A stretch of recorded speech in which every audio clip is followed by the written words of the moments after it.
Caitlin Clark. Making her fourth All-Star appearance and leading the league in steals. 6 words. That is all it took for Caitlin Clark to stop the basketball world in its tracks. A joke gone wrong or a calculated move that reminded everyone who truly runs the conversation. Social media exploded. Narratives flipped. And the WNBA, a league that has long lived on careful messaging, suddenly found its biggest star rewriting the rules in real time. This is not gossip. This is strategy. This is power. And it is only the beginning. Take it back to July 2025, Indianapolis. The WNBA All-Star Weekend was supposed to be a celebration of everything women's basketball had become. Ready for the culmination of what has been a wonderful celebration all weekend long. Gainbridge Fieldhouse was packed with nearly 17,000 fans bringing the noise. The energy in the building was real and the league's top names were all in one place ready to put on a show. But underneath the excitement and the highlight moments, something was building that would dominate headlines for weeks. The players had come together on a strong statement before the game. All of them wearing black shirts reading "Pay us what you owe us" during warm-ups. This was not a fashion choice. This was a movement. The WNBA's collective bargaining agreement was set to expire in October and the players were making clear they wanted their fair share.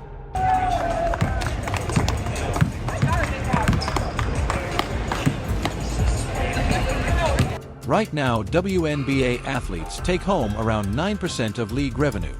That sits in sharp contrast to NBA players who receive 50%. Many of these women have to go play overseas during the off-season just to cover their bills. The message they sent was clear, united, and long overdue. But then Kelsey Plum opened her mouth and the whole moment shifted. Plum, the Los Angeles Sparks guard and vice president of the Women's National Basketball Players Association. The expiration of the WNBA's collective bargaining agreement and tensions are running high. Was seated at the post-game press conference next to New York Liberty star Sabrina Ionescu. Cameras were on. Reporters were listening. And Plum decided to share something that nobody in that room had asked for. While talking about the coordinated shirt protest, she said the t-shirt "Just United Front" was determined this morning that we had a meeting for. And you know, not to tattletale, but 0 members of Team Clark were very present for that. Kelsey Plum to the Sparks. This was the first trade in the league history, and Kelsey Plum heads to LA with the 9th overall pick. The room paused. Sabrina, sitting right beside her, could not keep her reaction hidden. She rolled her eyes and shot back with sharp sarcasm. That really needed to be mentioned. You know, not to tattletale, but 0 members of Team Clark were very present for that. Even in that moment, you could read the discomfort all over Ionescu's face. She knew exactly what Plum had just done, and she knew it was not a good look. What was supposed to be a proud moment for player unity and a push for fair pay had just been pulled off course by what looked like a pointed dig at the league's most talked about star. We had a very, That really needed to be mentioned. Caitlin Clark, who was not even playing that day. Here is where the full picture matters. Caitlin Clark was not at that meeting, and she was not in the All-Star game because she was recovering from a groin injury. She had been dealing with this issue since mid-July and was at home focused on getting healthy. The brightest stars in the game, Caitlin Clark going toe-to-toe with the biggest women's basketball stars. The suggestion that she was somehow ducking player activism or turning her back on her fellow athletes was not just wrong. It was unfair. Clark had done more to bring attention to the WNBA than anyone in recent memory. Since she arrived, television ratings had shot up fast. Merchandise was moving instantly. Ticket prices were rising. Expansion fees had jumped from $50 million to $250 million practically overnight. She was the main reason the league was even in a position to push for better terms in the first place. Caitlin Clark will miss tonight's fever game against the Sparks with a groin issue. Yet there was Plum, in front of the entire basketball world, hinting that Clark and her circle were not really invested in the fight. The response online was fast and fierce. Social media went off. Fans called Plum jealous, short-sighted, and petty. Sports voices jumped in with Colin Cowherd roasting Plum on air for going after the one player who had lifted the WNBA from budget travel to private jets. The numbers back it up. Since Clark arrived, TV ratings have climbed sharply. Merchandise sells out. Ticket prices keep rising. Here comes Clark. This is one thing you get with Clark is great pace and great passes. Found Boston perfectly. WNBA is out with new TV viewership numbers. It's been the most watched in the league's history. And expansion fees went from $50 million to $250 million almost overnight. She is the league's most powerful card in any salary discussion. Yet Plum chose to publicly take aim at the WNBA's most valuable name. Caitlin Clark said nothing. No tweet, no statement, not a single word in her own defense. While the internet went to war on her behalf and writers debated veteran resentment toward newer stars, Clark stayed focused on her own path. She let the chaos swirl around her while she stood completely still. That was not a sign of weakness. It was calculated strength. Clark understood something Plum had missed. Sometimes the best move is no move at all. Sometimes you let your results and your reach do the work. And when the right moment comes, when the perfect opening shows up, that is when you act. This is chess, not checkers. Clark was thinking 3 moves ahead while everyone else was still reacting. Fans defended her across every platform. Analysts picked apart Plum's comment from every angle. Social media kept the heat going. But Clark stayed locked in on what mattered, getting healthy, staying ready, and building her name with every step. Firing back right away would have made her look reactive. It would have given Plum's words more life. So she waited. She let the backlash run its course. She let others frame the story. Colin Cowherd took apart Plum's logic on national television. Social media questioned the sense in attacking the person driving the league's growth. Sabrina Ionescu's eye roll became the image that carried the whole narrative. And then when the moment finally arrived, Clark moved. It came just one day later. Kelsey Plum posted on Instagram celebrating All-Star Weekend with a simple caption, "What a weekend," alongside photos of her smiling with teammates at Gainbridge Fieldhouse in Indianapolis. But Clark spotted something Plum had not thought about. A large Nike logo sitting clearly in the background. Plum is not a Nike athlete. She switched to Under Armour in 2022 and launched her own WNBA colorway. Clark, on the other hand, is Nike royalty in the league, locked into a multi-million-dollar deal with the brand. Wall Street Journal reports the basketball superstar is about to sign a Nike endorsement deal worth $28 million. Ooh. She was not going to let that slip by. Her reply was 6 words. "Thank you for the Nike ad." No exclamation point. No emoji. No heat behind it. Just a sharp, perfectly timed line dropped with the easy confidence of someone who knows exactly where she stands. The internet went up in flames. Screenshots spread everywhere. Some people called it petty. Others called it genius. Sports blogs and podcasts broke down every layer. In 6 words, Clark had put her influence, her brand power, and her business awareness on full display. Something Plum, despite years in the game, had walked right past. The brilliance lived in the layers. On the outside it read as light and playful. Underneath it was precise, a quiet but clear reminder of where Clark sits in the league's commercial picture. Plum had handed her the perfect setup without realizing it, and Clark landed the punch clean. It was smart, calm, and effective. It did not feel personal. It just landed perfectly. Clark did not need to list her numbers, her impact, or what she had done for the league. 6 words covered it all.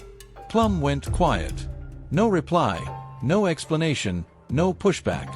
Weeks went by. The internet kept picking the story apart. Plum knew she had been outplayed. Saying anything at that point would have only made things worse. And in that moment, Caitlin Clark showed the world who holds the real weight in women's basketball. Not through interviews or press conferences. Through timing, awareness, and presence. Clark was not just a player. She was a lesson in influence and control. She showed that power in the WNBA is not only built through points and highlights. It is built through reading the moment, understanding the room, and knowing when to strike and when to let the silence do the work. With 6 words, Clark proved that this era of women's basketball runs on more than athletic skill. It runs on intelligence, composure, and an unshakable read of both the game and everything around it. Caitlin Clark did not just respond. She reminded everyone that in this moment, in this league, power is earned, timing is the whole game, and sometimes silence is the loudest statement of all. It was not until mid-August, nearly a month later, that Plum finally addressed the situation publicly. She appeared on Sue Bird's podcast, Bird's Eye View, and walked the whole thing back in what looked a lot like damage control. "Oh, I made a bad joke," Plum admitted. "I made a really bad joke." Caitlin Clark, one of the most dynamic players in the country. And Caitlin Clark, I mean, which one is best player in women's college basketball? I honestly was like, hey Team Clark, they didn't make it to the meeting either. Just making a joke, trying to keep the room light. I was joking that they were hungover even though our team nickname was Hungover. So I was like, at least we made it. She went on to say she regretted how the comment pulled focus away from the real issue, which was player pay in the upcoming CBA talks. She made clear that all the players were on the same side, that everyone wore the shirts, and that she never meant for it to turn into a story about Caitlin Clark against the veterans. What this whole situation revealed goes much further than two players trading quiet jabs on social media. It pulled back the curtain on the complicated tension running through the WNBA right now. A league experiencing growth it has never seen before, driven largely by one player's rare kind of star power, while veteran athletes who have been grinding in near silence for years watch everything shift around them. The growth is real and it is changing the league completely. Before Caitlin Clark showed up, the WNBA was dealing with viewership numbers that made primetime games feel invisible. Arenas were half-filled. Media coverage was thin. The league was losing around $40 million every year. The talent was there, but the attention was not. Then Clark arrived and almost everything changed at once. Ratings doubled, tripled, and in some cases went 4 times higher. Indiana Fever games became events people planned their nights around. Merchandise with her name and number sold out before stores could restock. Ticket prices surged. When Caitlin Clark came to town, more than $2 million in tickets were sold, setting an all-time WNBA record. Casual fans who had never watched a single WNBA game in their lives were suddenly tuning in to see what the conversation was about. Expansion fees jumped to $250 million as investors finally saw real profit potential for the first time in the league's 28-year history. 4 veterans like Kelsey Plum, who had won 2 WNBA championships with the Las Vegas Aces and put in years of top-level work, watching this shift had to sting in some way. Plum is a remarkable player on her own terms, averaging over 20 points per game for the Sparks. She was the #1 overall pick, a 4-time WNBA All-Star, an Olympian who has represented Team USA internationally. She has earned every bit of what she has built through years of hard work and dedication. But despite all of that, she has never pulled the kind of mainstream attention and commercial opportunity that Clark commanded from the moment she stepped into the league. That is not Clark's doing. That is just the reality of star power, timing, and what it means to become a cultural figure beyond sports. Some athletes cross over into something bigger than a league or a game. Clark is one of them. And while it is completely understandable that veterans might feel something when a newcomer arrives and immediately shifts the entire spotlight, the feeling cannot be aimed at the person whose tide is lifting every boat in the water. Because here is the truth that some find hard to say out loud. Caitlin Clark's success belongs to everyone in that league. The higher she pushes the ratings, the stronger the next television deal is for every player. The more merchandise she moves, the more money flows back into the league. The more attention she brings to women's basketball, the more young girls grow up wanting to play, which builds a deeper and more competitive league down the road. Clark is not taking anything from veteran players. She is creating doors that were not open before she got there. Every player in the WNBA benefits from what she brings, whether they say it or not. The salary cap going up, travel conditions improving, facilities getting better, all of it became possible because the league is now operating with a financial foundation it never had before. And a huge part of that foundation is built on what Clark has done. The WNBA needs Caitlin Clark. It also needs Kelsey Plum and Sabrina Ionescu and Aya Wilson and Brianna Stewart and every talented player who makes the product worth watching every night. The best possible outcome is one where all of these players understand they are stronger together, that Clark's star power opens doors for the whole group, and that staying united in labor talks matters far more than personal feelings or small moments of tension. The pay us what you owe us push was powerful and it was necessary. These players absolutely deserve better pay, better travel, better facilities, and a bigger cut of what they generate. But that message gets clouded when it comes paired with a public call out of the league's biggest name for missing a meeting while she was sitting at home hurt. Caitlin Clark has handled this balance with real care. She has been respectful toward veterans, giving credit to the players who paved the road she is now walking. She has been a team player in Indiana, moving the ball, lifting her teammates, and keeping the focus off herself. She has used her platform to speak for women's basketball as a whole, not just her own story. And when criticism or cheap shots have come her way, she has responded with silence or light humor instead of throwing fuel on the fire. That is the sign of someone who understands that her long-term success depends not just on what she does on the court, but on the health and strength of the whole league around her. She wins when the WNBA wins. She loses when the league looks divided or small. So she carries herself in ways that build rather than tear down, even when it would be easy and satisfying to hit back harder. The 6-word Nike comment was probably the closest she has come to real shade. And even that felt playful rather than mean. It was the kind of sharp wit that gets people talking without leaving anyone burned. It reminded the room of her market value without standing up and declaring herself above other players. It showed confidence without arrogance, and it effectively closed the conversation by being so perfectly delivered that any reply from Plum would have looked desperate or bitter. 14. That is masterclass level public awareness, the kind that makes people forget she has only been in the professional league for one season. She moves like someone who has been handling this level of fame and scrutiny for years, when in reality she is still learning what it means to live under this much pressure in real time. Looking ahead, the Clark and Plum dynamic will remain one of the more compelling stories to track in the WNBA.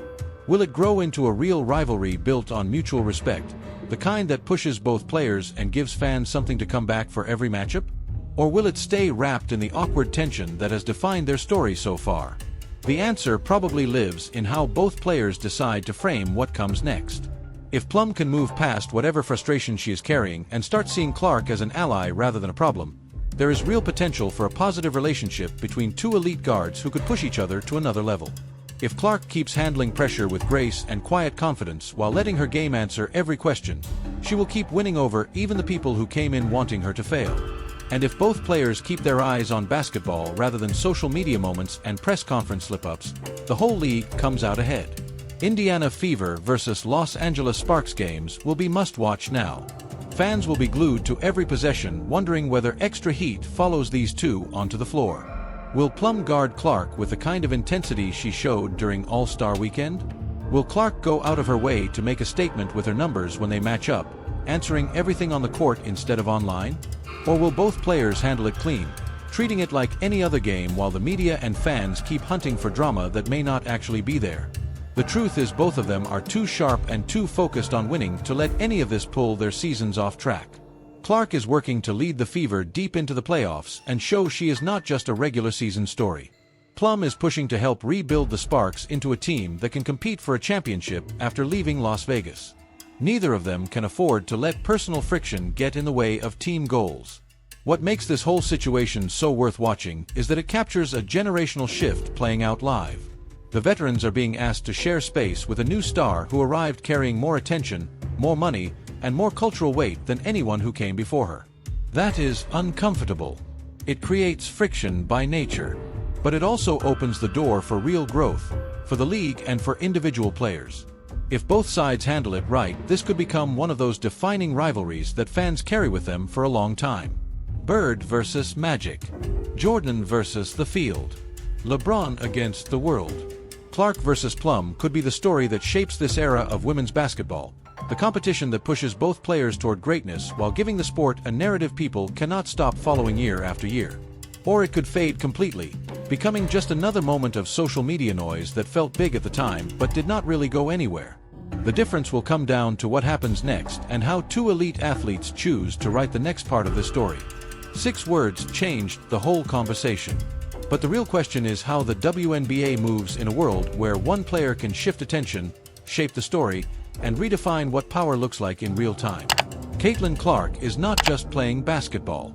She is rewriting what the game can be. And if this is only the beginning, the next chapter is going to be worth watching closely.